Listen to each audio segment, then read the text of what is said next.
Hi, Stacy. Hi, Welcome back. how are you? I'm doing great. You were gone this weekend. Do you want to tell us about that? I was in New York City. Well, I was in New Jersey for an event, which I lost, sadly, but whatever. Can't win them all.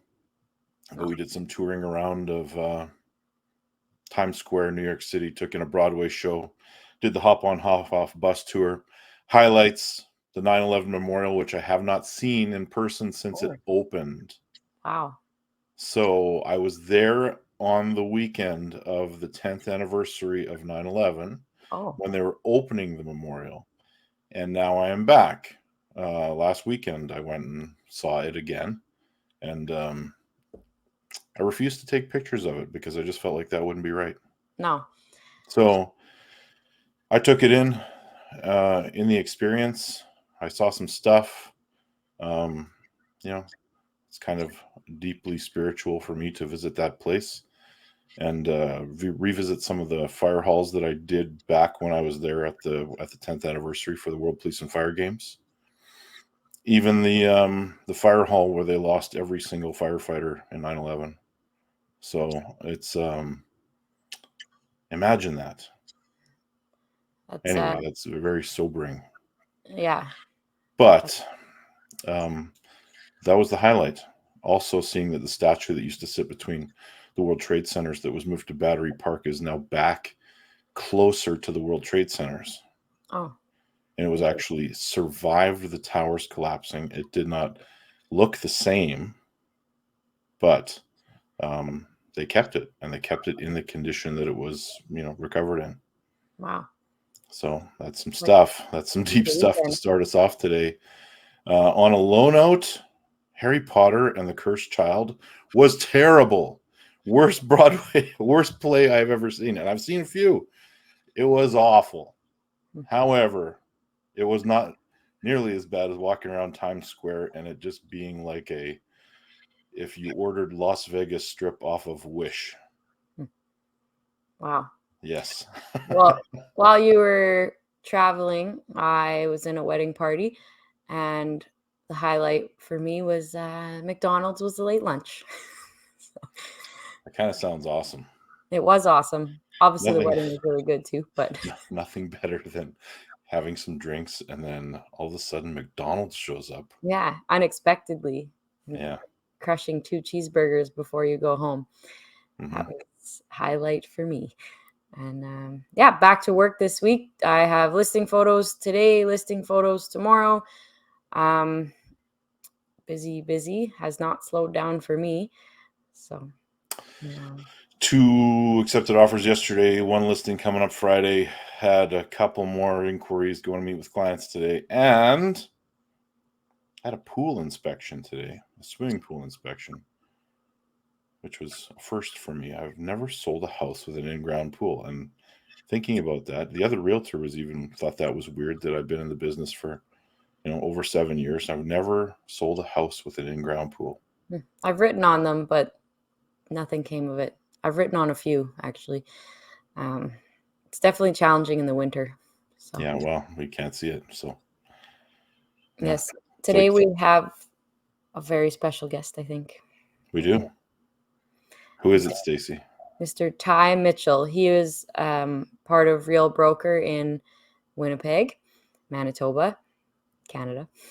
And he is really big into videos, social media marketing. His business took off that way. So we're going to deep dive into that with him right away. Sounds good. And hit pause right now. Go ahead, hit subscribe if you haven't, and give us a like on the video. We appreciate it. And without further ado, Ty Mitchell. Ty, welcome to the show. How are you doing today? Hey, very good. Thank you. You are catching me at my finest. I've got it's 8:45 at the time of recording. I've got my Thursday morning best on for you. So thank you for having me, Stacy and Ryan. No we all kind of coordinated today. Yeah, so, I was thinking that too. This was unplanned, but we're all kind of color matching, and we're all wearing gray. All wearing gray. I mean, it's not really a fun color, I guess, when you say it like that. It is kind of a gray day in Manitoba. Whereabouts are you both recording from today? Ryan, are you in Portage? I am in Portage La Prairie. I am in Tyndall, Manitoba, the town. So And The Ty, booming you are metropolis. in I'm in Sage Creek. Sage nice. Creek. We are Yeah. having some crazy wind here right now. So it's, Well, in Sage Creek, if we had any trees, I'd let you know if it was windy. But unfortunately, I look out the window and I don't see any leaves moving. So oh, farmer's fields for me. So Yeah. whereabouts is Tyndall again? I feel like I've showed a house around Tyndall. Is it north?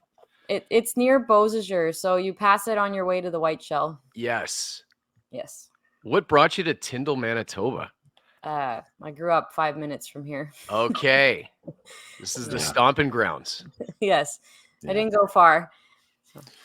Well, Ty, let's get right into it. So this is a very broad question, Yeah. but it's one we can go places with. But how did you end up in real estate? Yeah. I mean, my journey, not not uncommon that people get into real estate after having a previous incarnation, a previous career, wanted to try something else. So, a little bit of background on me. If you want to go way back, I played junior hockey and then ended up seeing a lot of the country with that and ended up building houses out on Vancouver Island. And I really, really, really love that. Um, but then I ended up getting some news in 2004 as I was building houses that my dad, who had worked in radio, was going through cancer, really. And ultimately, I was asked by my dad if I wanted to go on a cross country road trip and go visit all his old radio friends. So basically, I ended up going on a cross country road trip with my dad, ended up meeting a bunch of radio people, ended up having a conversation with a guy who said, "Hey, you know what? You spin a pretty good yarn." So that was kind of my barrier to entry into radio, being able to tell a couple stories and make people laugh. So I was able to do that in cities like Peterborough, Ontario, Kelowna, BC, Winnipeg twice. I was in Kamloops as well, and then nationally syndicated with iHeartRadio on their network, and so kind of parlayed a career that took me across the country, and it landed me back in Winnipeg, which is my hometown. This is where I grew up. Went to Kelvin High School. Go Clippers. And, I was here and I was working. I was doing the morning show at 92.1 City and started off, purchasing some properties and selling some properties. And I was using a friend of mine. And we just had the conversation on the golf course one day. I said, like, "Hey, man, what do you think about me possibly getting my real estate license?" And he's like, "I think that would be a great idea." So I owe a lot to my friend Ryan Davis, who kind of took me under his wing. I spent my first year working with him and his wife Ashley, and really, I just got myself into all kinds of situations where I was going to have a million questions about a million different things, and you know what? I learned the things that I needed to learn, and kind of went off on my own. That was sort of my journey, and here we find ourselves in basically the end of August in 2023. Putting a wrap on year 3 in the business, entering year 4, and it has been exceeded my expectations of what I set forth to do. I was actually asked by somebody when I was first interviewing with different brokerages. Somebody said, "Well, how many houses do you think you're going to sell in your first year?" And I said, "Well, I would hope 12." I was thinking one a month was kind of the goal that I had put forth. I think that's a very common goal. I knew there was somebody else that I knew close to me that sold 9 houses, and I was like, well, I think I can do better than 9. So gave myself a cap of 12, and ended up hitting 37 out of the park my first year. So it's all kind of continued to work for me, and it's really just based on what you want to put into it. It's like anything. I mean, real estate is no different than radio. It's no different than any, job that requires motivation. You have to be your own motivator, right? So Wow.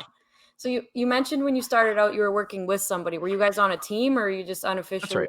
helping? Okay. So Yeah. I was on Ryan's team. Yeah, I worked with Ryan and Ashley, so we had kind of a split worked out there, and I mean, I learned a lot about just the business as a whole, especially spending that time with an agent who, he sells a lot of real estate, like selling 50 plus houses a year. I was able to watch somebody, who's doing a lot of deals, right? I think that kind of helps too when you're in the yeah. team setting, when the person is setting the pace for you. Yeah, definitely. That's for sure. Now, you stayed primarily with the one company throughout your early real estate career and then switched to Real from there? That's right. Yeah. So I'd just been with the Balloon brand. Ah, yes. And really, again, I don't want to come on here and slag anything or anybody, because that's not what I'm about. But you know what? Positive experience. Everything was shaping up that I would just spend the rest of my time there at that brokerage. And then there was another opportunity that presented itself last November. I had an opportunity to catch up with Jesse and Addison, and I had done a couple of deals with each of them, throughout my time in real estate, and always a really positive experience. Always really just enjoyed the conversations in the company, and following them on social media, understanding their journey. And I think the big thing is to align yourself with people that are doing good things and big things. You're just going to set yourself up for success. I mean, if you surround yourself with good people, I know, again, it's super cliche. It's so cliche. But if you surround yourself with good people, guess what? You are your 5 best friends, or the 5 people that you hang out with the most. You've heard this analogy before. That's kind of it. And that's what I saw. I saw an opportunity to align myself with people that were planning to take the real estate business to the next level. And I just felt that I felt that there was more in real estate for me. To me, it's actually like, again, super cliche, but it's way more than just selling houses. I mean, True though. and I think you get that as well. And I think anybody that really truly gets it understands that it is so much more than just putting up for sale signs in front yards. Because if it was that easy, everybody would be successful at it. That's extremely true. I mean, you do see people come and go from the business, unfortunately, and so it's not for everybody. So that's a fact. If it Okay, was so easy, I have a question for you then.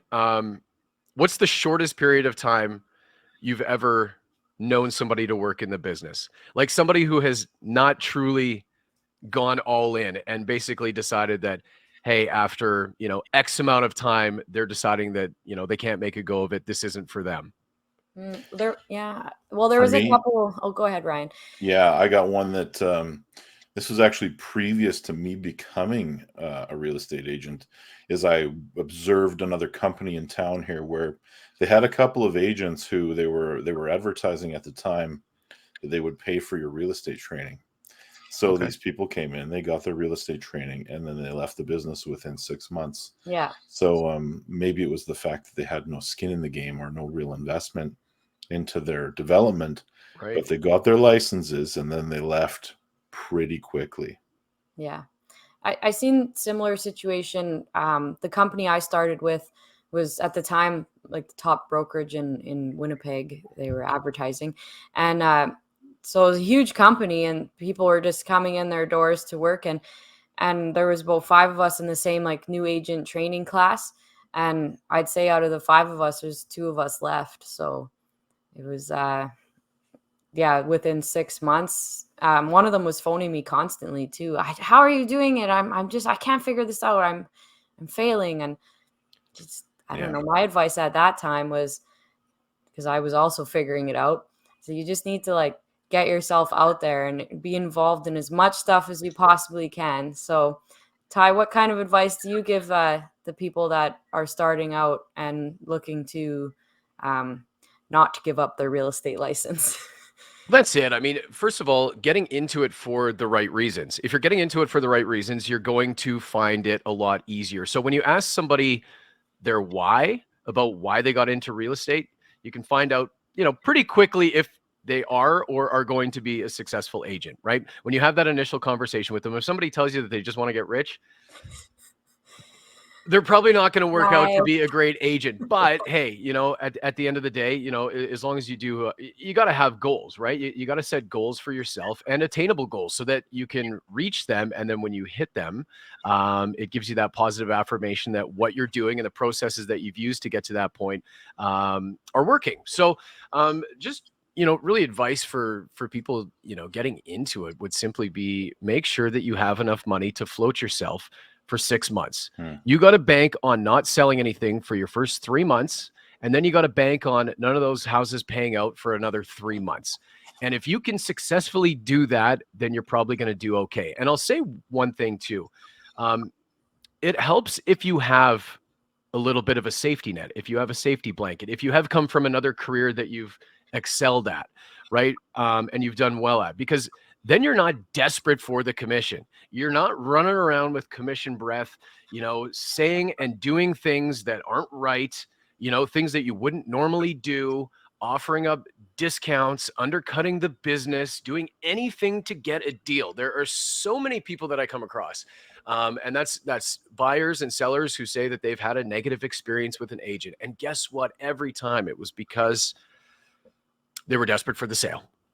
Yeah. And that's all there is to it. If you're not desperate for sales, they're going to come to you. People are going to find you. And you have to get in front of people in places where they can find you. And, obviously social media is the cheap and easy one. I'm sure we'll touch on that. Stacey, you've been, pretty great with social media over the last little while since I've started following you. And, so many agents I'm seeing are starting to leverage these free platforms. And for me, this is where I bought into my business in November. And not that I wasn't completely invested in my business for the first 2 and a bit years, but I really decided that, okay, with my background, knowing that I can get on camera, I can talk, I can spit a 30 or 60-second promo, if you will, about anything, right? I can be engaging and I can do this. So I just had to sit down in my computer room, as that's my mom in the background. I would sit down in my computer room and would just make these videos. And as soon as I started putting them out with any consistency and any frequency, well, guess what? The videos started improving because I started getting more results. People started looking and watching the videos and interacting with me on them. So I was like, okay, well, now I need to put a little bit more into them. So then I would get better at the production side of it. I would do a little bit more, in the CapCut, whatever the app is, CapCut. And then, I've got to the point now where social media is something that I've leaned on. It's been great for lead generation. So it's working. So now I have enlisted the help of a fella who helps me put together the video. So I can just send him raw video now. And so that takes that time off my plate. Because as you start to get busier, it's the time versus money thing. Okay. Yeah. It's like, how much time is this taking versus how much money am I going to leave on the table by taking the time to do this? Right. And it's little things like you start to notice even, like if I have to make a Instagram posts or something like that, where I'm like, oh, geez, I'm kind of like, is this actually going to move the needle? And then, old me would have said, no, this isn't going to move the needle. Don't worry about it. You can make a post tomorrow. But now it's like, just bite the bullet, spend the 5 minutes, do the promo, do the this, just do it. And then once you get on side with just doing it, once you get over that fear of putting yourself out there, you're going to be, you're going to have success. You're going to have a better presentation online that at least people will be able to find you there. That's one angle of getting out there. The other good old fashioned belly to belly. I mean, if you're involved in community organizations, that's a great thing. If your kids are in hockey, like I use every opportunity as a chance to meet somebody and talk to them generally. And then guess what? If the conversation happens to go towards real estate, which guess what? It kind of does a lot of the time. It's something as simple. Somebody goes, what do you do for work? Or, oh, how come you're late for this function? Or what are you doing this? It's all very easy to bring this all back to real estate. Oh, sorry, I'm running late. I was just at a showing. Oh, what were you showing? Oh, I work in real estate. Oh, get out. My friend's got a house. You know what I mean? So if you're willing to put yourself out there, you would be amazed what you can get back. Yeah. See, that's very interesting to me because that is the kind of approach I love to take. But you see so many coaching programs out there that push the more traditional methods of lead generation. For example, cold calling people. Ugh. What are your opinions on things like that, those kind of approaches? I tried Yeah. that. I love it. Yeah, I love cold calling. So, Oh, really? yeah, I do. But the only thing is, I don't do it a ton, and I'll say that because usually usually I can make it pretty warm within the first 5 to 10 seconds, and that's the key with cold calling. So, you want a little bit more background on me and fun things that I've done in my past. So I used to go to 4 shows a year in Victoria. There was the home show, there was the renovation show, there was the wedding show, and there was the baby show. And I used to work for a company called Harvest Valley Meats. And what we used to do at those shows is stand there with a ballot box and a whole bunch of rubber cutouts of meat behind me. All right. So I used to get people walking through the convention and say, "Hey, excuse me, ma'am. Hi there. Hey, great to see you. Hey, lovely." Right. And it's all about that body language. And you can lure people in with free meat, obviously, but also a good conversation. So I would get people, engaged. Hey, listen, we're offering up a freezer full of meat. Somebody in attendance here this weekend is going to win this freezer full of meat. Here's a ballot. Put your name, your number, your email address, and your home address down. We'll put you in the ballot box here, and I'll call you back in the next 2 weeks and let you know if you are going to win this $1,000 meat package. Well, guess what? Only one person can win, and I've got 6,000 ballots. I've got 6,000 names and phone numbers here. So what am I doing now? Well, I've made myself a Rolodex. So I go through and I would call these people and I would say, "Hey, Stacy, we met at the home show back in, a couple of weeks ago. And maybe you recall, yeah. Remember you filled out the ballot, right? You filled out that ballot for the freezer full of meat. Yeah. Did I win? Well, listen, Stacy, I've got this great opportunity for you to explore what Harvest Valley Meats has to offer. Blah, blah, blah. Our sales guy is going to be in your area on this date at this time between then and then. Can I schedule an appointment?" And da-da-da, right? So I had this entire Rolodex of all these people. So while it is cold calling, I felt that because I had seen them at some interaction, right? Like at some point, whether or not I did. I mean, at the end of the day, I don't remember every single person that came through, but it's like, "Hey, remember when we met at that thing?" Great. Well, now it's an actual warm lead because now I can put them in a time and place and they're like, "Oh yeah, do I know this person?" Okay. And it breaks down that wall immediately. So, as far as cold calling goes, like actually picking up the phone and calling, I spent a little bit of time doing market research for the BC Ministry of Advanced Education. And this was gathering information. This was like, think of the Ipsos Reid job that people had in high school, right? This is working at a call center, basically trying to lure people into doing 35-minute surveys on the phone. So how do you do that? And I was very successful at it because it's all about how you start the conversation, right? Understanding that people are busy, understanding that they are, in the middle of something. Hey, look, it's always a bad time when somebody calls you. You know this. It's never a good time. So if you open up your conversation with, "Hey, is this a bad time?" Well, they're going to say, "Yeah, it's a bad time." It's always a bad time. There's never a good time to call. So if you can just get to the meat and potatoes of why you're calling, who you are, why you're calling in that first 5 to 10 seconds, I can teach you a couple little strategies here down the road for little cold calls, little tricks and tidbits from along the way. But certainly, like your tone and your timbre and your voice are going to dictate the response that you get. I mean, if you're calling up with an aggressive, "Yeah, hi," and you're really pitchy and you're trying to sound salesy, you're better off just taking a step back and ultimately, if you can get them to talk with a question in the first 5 to 10 seconds, get them talking, then you're going to find yourself with a successful cold call. Yeah, I had used RedX for a minute calling seller leads, cold calling sellers, and yeah. See, I don't know about any of this stuff. See, that's kind of the thing that I feel. Any of the actual lead generation. I'll tell you this. I used. There was a guy. I don't even know if there's a point of saying his name on here, but he was a guy that had duped a bunch of Winnipeg realtors, and I was one of them. So I'm not shy to share the story. So last winter, things, I guess it was probably like November. I guess it would have been November. Last November, market was kind of tanking a bit, right? Obviously, not doing so great with the interest rates shooting up, and also the fact that we're going into winter in Manitoba, and that winter in Manitoba, it's a little tough to get people out. So I had 2 guys on my team at the time, and neither of them were selling anything and heading for a while. So somebody slides into my DMs, and I was like, wow. I said, "Listen, man," I said, I have a great feeling that you're probably going to rip me off here at some point," which he ultimately ended up ripping me off. So this is why I'm not even mad about it, because I called it right from the beginning. But I said, like, I'm willing to get ripped off for $2,000 for your leads. And so he had like a Facebook lead generation system. And we ended up, I think, with like, I think he was promising 50 to 90 in a month and guaranteed 6 closings, which again, when people start guaranteeing you how many houses you're going to close based on their scripts, you know, it's how you deliver the scripts at the end of the day, right? And how you're able to go off the script.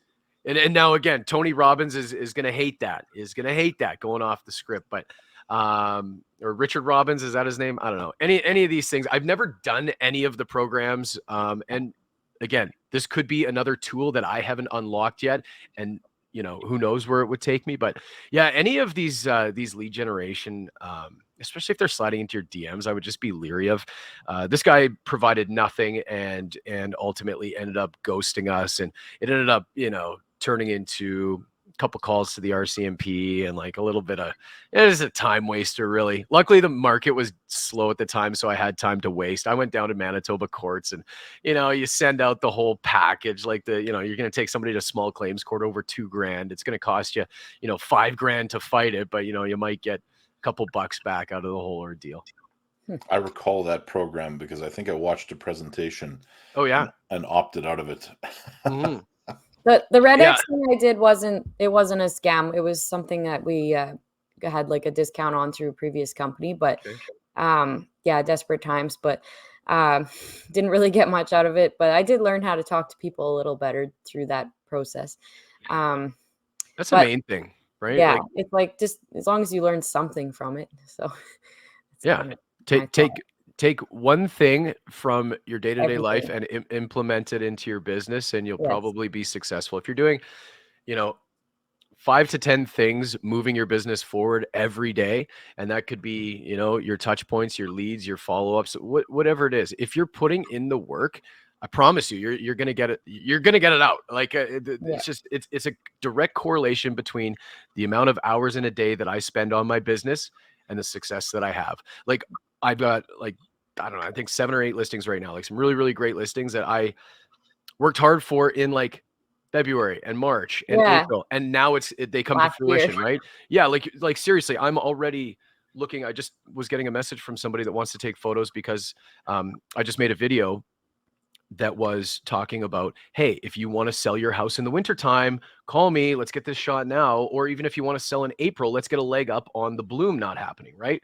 So my buddy took that to heart and he said, okay, fine. He's like, you got me. Let's go take some photos at my place. So again, putting in work for, this is your lateral and your horizontal planning. I don't know how you guys plan out your day, but this is like a really, you know, this is pretty important, right? You're planning. I'm like a really like linear thinker. I need like, you know, I can cram in 15 appointments in a day as long as I work to tight timelines, right? So like I kind of shape my day. My morning right now is like kind of my, you know, 6:30 depending on when I get rolling to 10, right? That's like my morning. And then it's like, okay, now at 10 a.m. I'm planning to go out for the day. So I'll have, you know, my 10:30, 11, 12, whatever. And then usually by that time, I have to circle back to my home office at some point by 2:00. You know, I'm usually like back, like doing a couple things, finishing up that chunk of the midday. The kids are home from school at 3:30. Like to see them before I go out and do my evening. So like we're talking like 4 days in a regular day that I'm able to pull off. So that's the one thing, time management. Like if you can be efficient with your time and if you can put in the work, you're going to be successful. There's just there's no doubt about it. And having a game plan, we kind of talked about this earlier when I asked you going into the podcast, like, is there, you know, do you have anything for me? Right. And we talk about the planning, right? And while it sounds cheesy and cliche, again, it's just like a good general would not go into war without a battle plan. And if you go into every day with your day itemized, you're going to see success at the end of it. I have my day planned sometimes 2-3 days out. I know exactly how my day is going to go. So I'm able to tell a client, hey, sorry, I can't make that showing on that day because I have X. So we're going to have to reschedule. I've started to ask for people to give me at least 24 hours heads up because I'm busy, right? We have to be respectful of each other's schedules. And I tell people this right up front, right at the beginning. I say, I'm going to be respectful of your time. And I said, I expect the same. That said, you're paying me. So I'm willing to eat it a little bit more if you're late 5 minutes here or there, but just know that I'm always going to be 5 minutes early, and I'm always going to do the things that I say I'm going to do and be the places. So I'm not going to spread myself too thin. And I would never do that to you, Mr. Buyer, Mr. Seller. I would never spread myself too thin saying that, yes, I can take this appointment because it's going to make me late for my next one, and then my next one. And then you know how that goes. Right.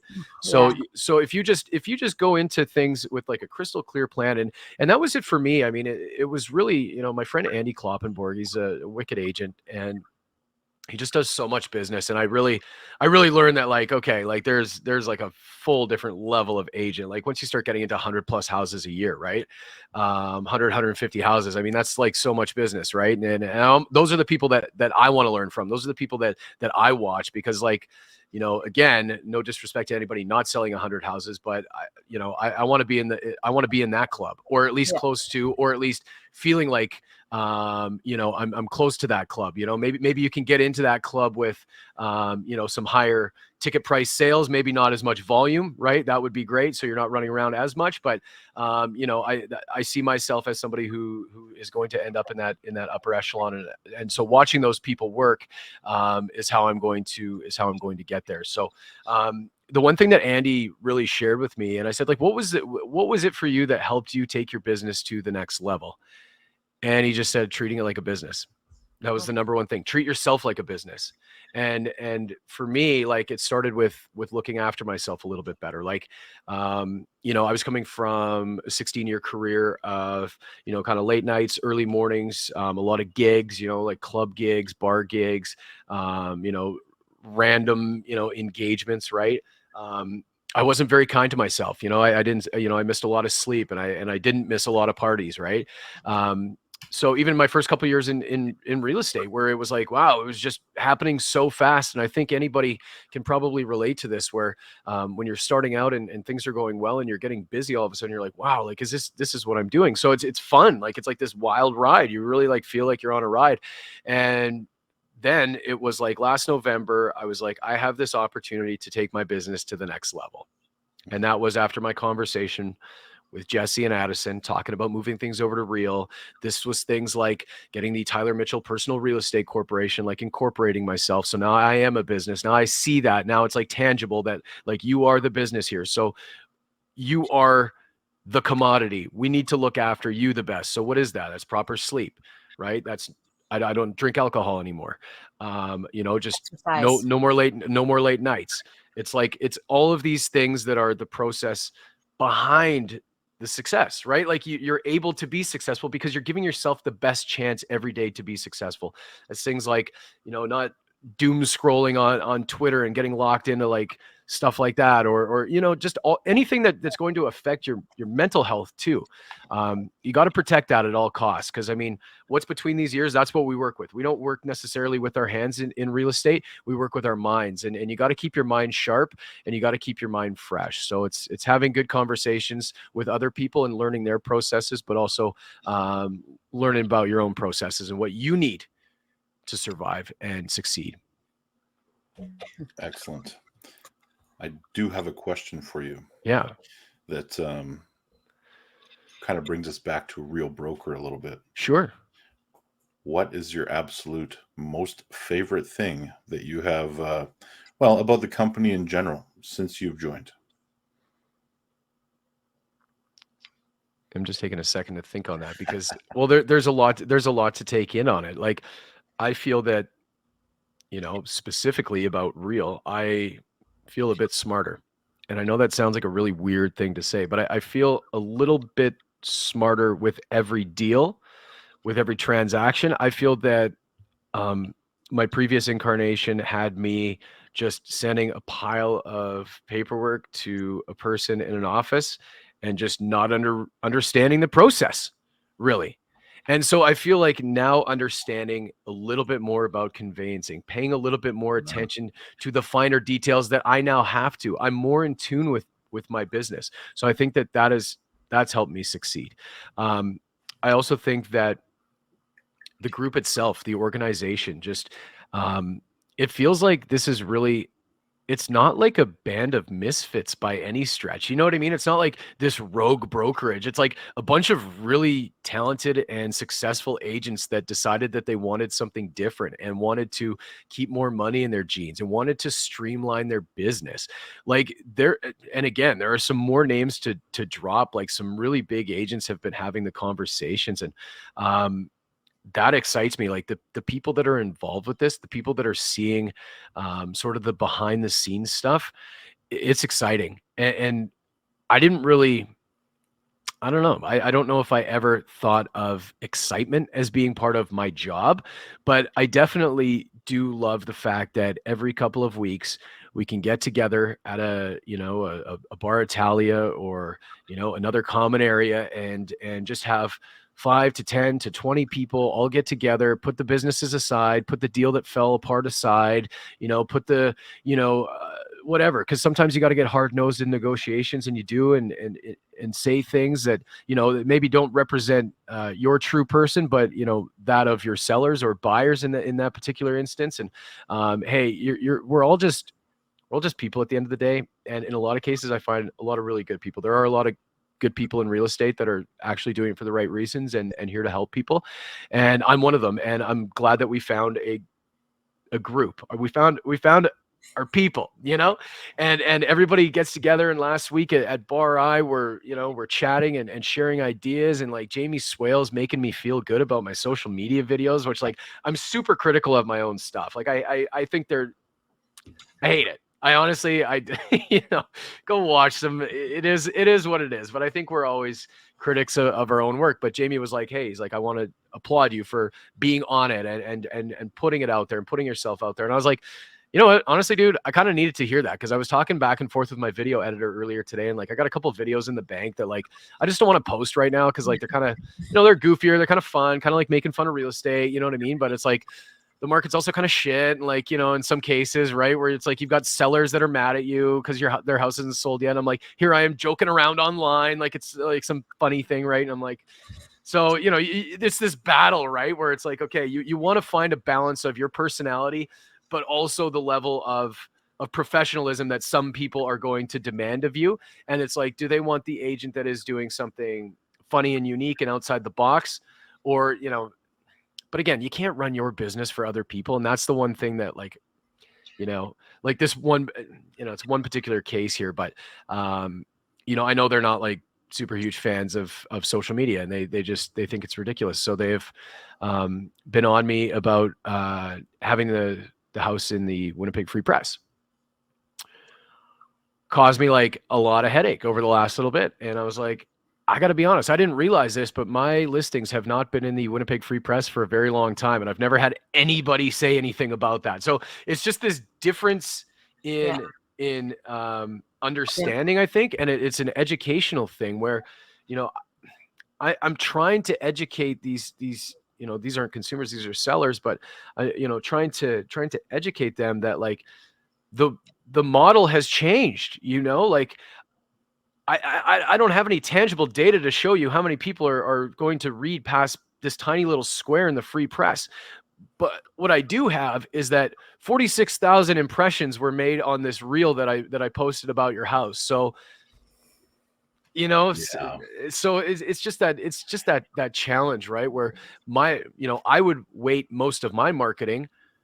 I would spend on like a drip campaign, or spend on something on social media that I'm going to be able to hopefully attract some leads, right? And get some eyes on it, versus one static photo in a small corner of the newspaper. Like, I just don't see the value in that. And it was actually more than what I would spend on a social media campaign. I was like, this is more money with less predictable or tangible results, tangible data. Like the guy at the Winnipeg Free Press, and again, with all due respect, he can tell me how many copies of that newspaper went out, but he can't tell me how many people's eyes actually locked in on it.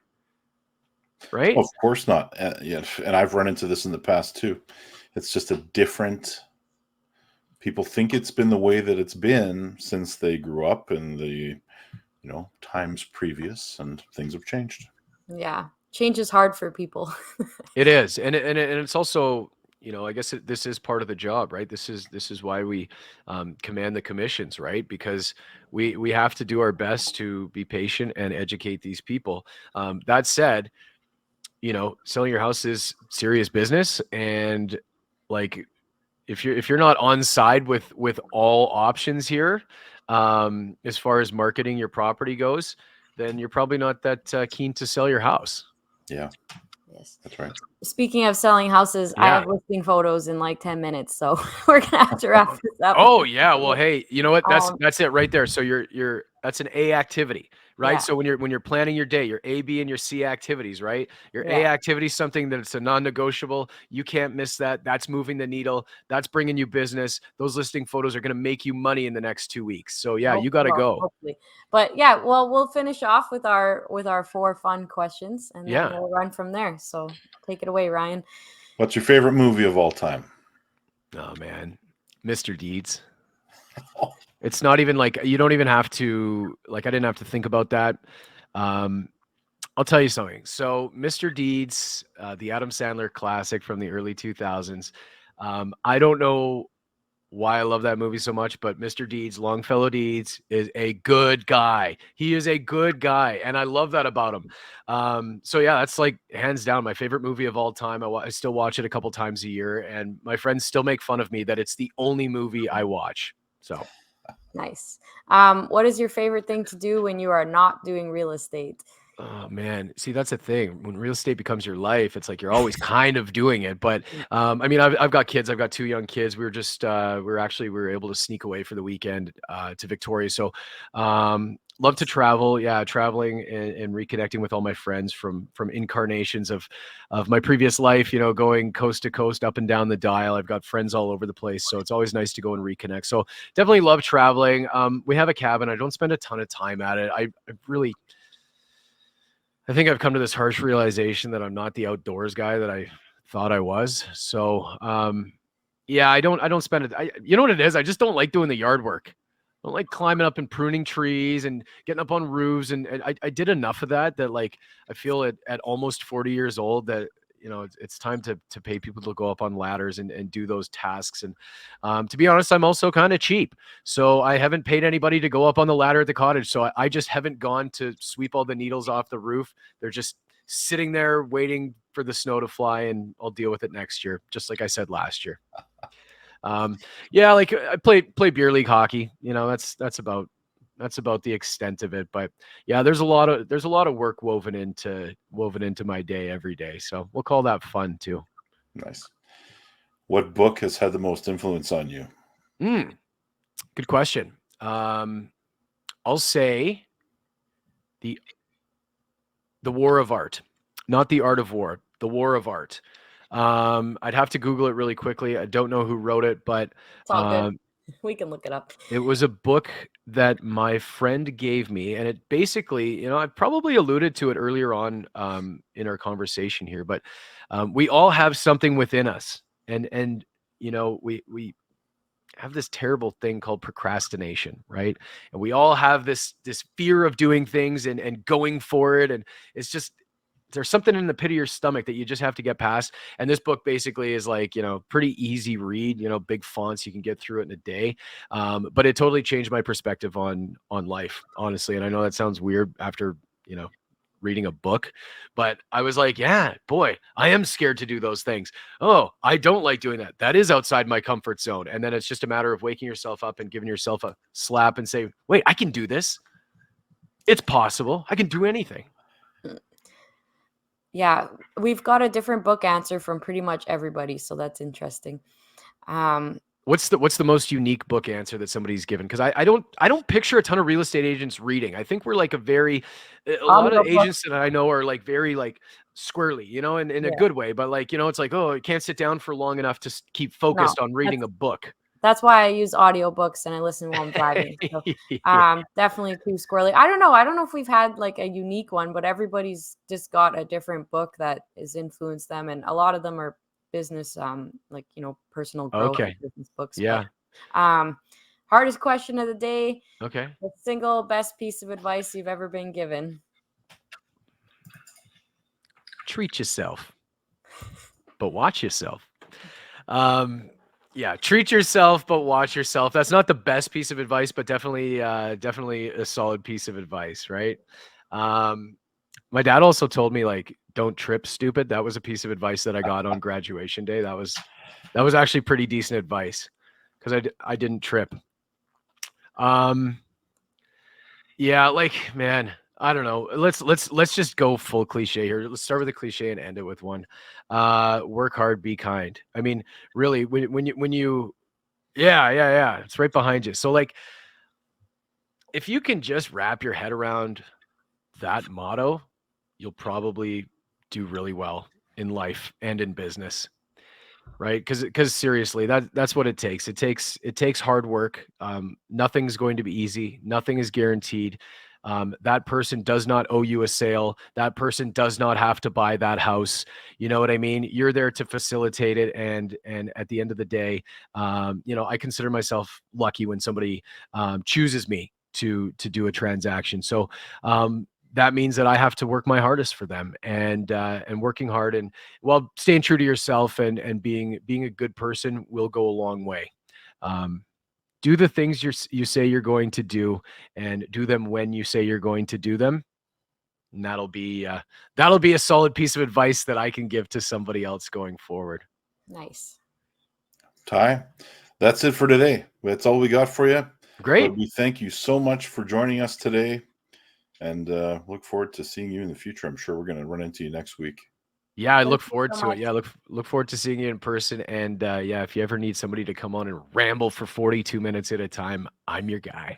No problem. Sounds Thank good to you. me. Okay, have a great day. Stacy, go do some business. Yes, go sell some houses.